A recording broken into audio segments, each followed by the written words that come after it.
Well, joining us on the broadcast is Sanju Verma of the BJP. We also have Mr. Syed Naseer Hussain of the Congress Party, Mr. Rashid Kidwai, who's an author and political analyst, is also joining us on the broadcast. We also have Mr. Ratan Sharda, who's a political analyst. Thank you, everyone, for joining us on the show. Let's begin with you, Mr. Syed Naseer Hussain. A direct question coming in from none other than Home Minister Amit Shah.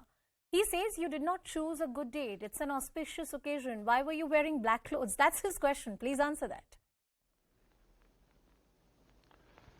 I just want to ask the Home Minister, only in the evening did he remember that it was an auspicious day? So all these people didn't remember, didn't know that it was auspicious day the whole day? Since it was Congress all over on television channels, since it was protesting against price rise, inflation, unemployment, which concerns the people of our country, since they were not in a position to answer on all these questions both in Lok Sabha and Rajya Sabha, since they didn't give any, they were not in a position to give any relief to the poor of this country, since they were not able to answer the GST levied on food products, since they were not able to bring down the prices of petrol, diesel and gas, since they are not able to control unemployment. So now they didn't know what to do. They didn't have answers in the parliament. We have been protesting for the past 3 weeks. Today the third week of parliament session has ended. 3 weeks we have been protesting. They didn't have answer for any of this.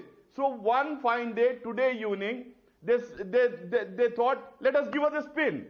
And this is the best way we can give a spin and then start polarizing on this. So I think they should stop resorting to these kind of tactics and answer on the basic questions which concerns the Aam Aadmi, the common man, the Garib Janta of this country.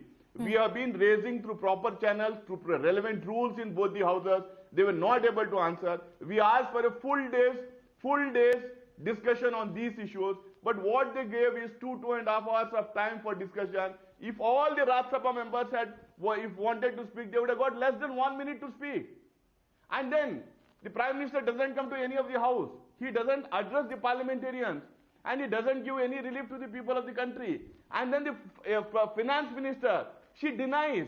And all the members of parliament from BJP deny that there is unemployment. Okay. They deny that there is no GST levied. Okay. They deny that the Sanju, petrol, diesel and gas prices have increased. See, they are in a denial mode. So we didn't have I've taken your point. I've taken your point, Mr. Syed Naseer Hussain. And this will not end here. We will continue to hit this stage till all this. Let me take these questions to Sanju Verma. Sanju, a direct question to you. Is this a mere spin? Anusha, I just want to say a couple of things here. In a democracy, Parliament is the forum where you need to ask questions and get your answers. Equally, in a democracy, you have the right to protest, even if that means protesting on the streets. But what is not acceptable in a democracy is that when Section 144 is levied, you break police barricades and take the law into your hands.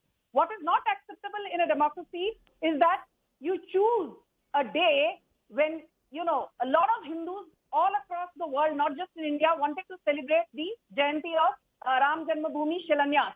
When people in Jammu and Kashmir were celebrating about the integration of Jammu and Kashmir with mainstream India. What is not acceptable is the fact that the Gandhis think they are above the law of the land and do not want to be questioned by the Enforcement Directorate, despite the fact, Anusha, a very important thing which your audience needs to know, that on the 27th of July 2022, the Supreme Court, no less than the Supreme Court, upheld the powers of the Enforcement Directorate under the PMLA Act of 2002, saying that the ED has powers. Just a minute. Saying that the ED has powers to make arrests and indulge in seize and seizure operations. When the Supreme Court has upheld the powers of the ED, wide Section 3, Section 5, Section 19, who is Rahul Gandhi wearing a black outfit, or Priyanka or the Congress spokesperson carrying a black bandana and trying to say that democracy is being muffled? Democracy was muffled when Nehru carried out the First Amendment in 1951. Democracy was muffled when Indira Gandhi imposed emergency in 1975. Democracy was muffled when Rajiv Sanju, Gandhi tried to bring... you've made a broad argument. You've made a broad argument. And Mr. Naseer Hussain, please respond to that. We're talking about some core issues of price rise, unemployment. Sir, I'll give you adequate time to respond. There's no problem about that. Just let me add one point. All these issues also pertain to GST, the manner in which certain duties have been levied. The argument is that when the GST Council met, it was a unanimous and a decision that was taken by all parties, all states together. Then why question the central government right now? Anusha, I think the Bharatiya Janata Party spokesperson tried to bring in all other issues except the price rise. She didn't have answers to the price rise. This is what happened during the discussion both in Lok Sabha and Rajya Sabha. None of the BJP MPs, none of them had any answers for this. They were in a denial mood. They were in a denied state of mind. They said there's no unemployment. They said there's no garibi. They said there's no GST, no prices. So the whole point is, you talk about prices, they will say National Herald. You talk about unemployment, they will say there's something else. The whole point is, we have been agitating for the past three weeks. This is the third week. Then you say, why did you wear this color on this day? Why did you wear this color on that day? We have been agitating for the past 3 weeks. And this is the fourth arrest today by the parliamentarians. Parliamentarians were arrested for the fourth day in this session. This was the fourth day. It is not that the first day we are protesting against price rise. We have been continuously protesting. You pick up the notices that have been given in both Lok Sabha and Rajya Sabha. Every single day we are given a notice of adjournment on price rise. Okay, I'm going to, no. In all fairness, should know on price. Naseer Saab, yes, Sanju, I'm coming to you. I'll give you the opportunity. No, Naseer Saab, I'm going to ask that direct question to Sanju as well. Sanju, प्रभु श्री राम में और मंदिर बन रहा है, वहां पे आस्था का तो ये ऐसा विषय है जिसमें हम सबकी आस्था है. I don't think there can be a debate about that. But the Congress party is asking that when we are discussing price rise, when we are discussing unemployment, when these are critical economical issues on which the opposition party is protesting, why bring a matter of faith? You know, Anusha, आपने बहुत सही कहा, श्री राम भगवान में हम सबकी आस्था बसती है. But it is the same Congress which in 2006 and 2007 filed an affidavit in the Supreme Court, not only doubting the existence of Prabhu Ram, but doubting the veracity of Ram Setu. And Shashi Tharoor went on to say, if BJP wins Lok Sabha 2019, we will see the rise of Hindu Taliban. The word Hindu Taliban was coined by Shashi Tharoor. So Congress is the last party which needs to give a lecture on Hinduism. But coming to your very important question and what the Congress panelists spoke about inflation. First and foremost, you know, and in 10 seconds, I want to tell your viewers this. Inflation under the Modi government in the last 8 years is 4.9%. In the 10 years of UPA 1 and UPA 2, it was 8.4%.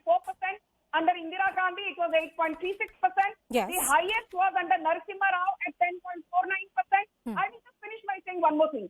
Globally today, even a country like the US, which 2 years back used to struggle with 2% inflation, is seeing 9.1% inflation. Just 24 hours back, Anusha, the Bank of England has said that the United Kingdom will go into a recession and will see inflation at 13%. Yes. Whereas 2 years back, UK did not even have inflation of 2%. The point is inflation is global in nature. Can I come in? Yes, Naseer Saab, I'll come to you. Just give me 2 minutes. Please. We have global inflation because of two black swan events, Anusha. One was we had the COVID pandemic, the first pandemic to hit the globe in more than 100 years. Then in early 2022, we had the second black swan event. Sanju, I do take the point, and this is a matter on which you actually have a domain expertise as well. But that being said,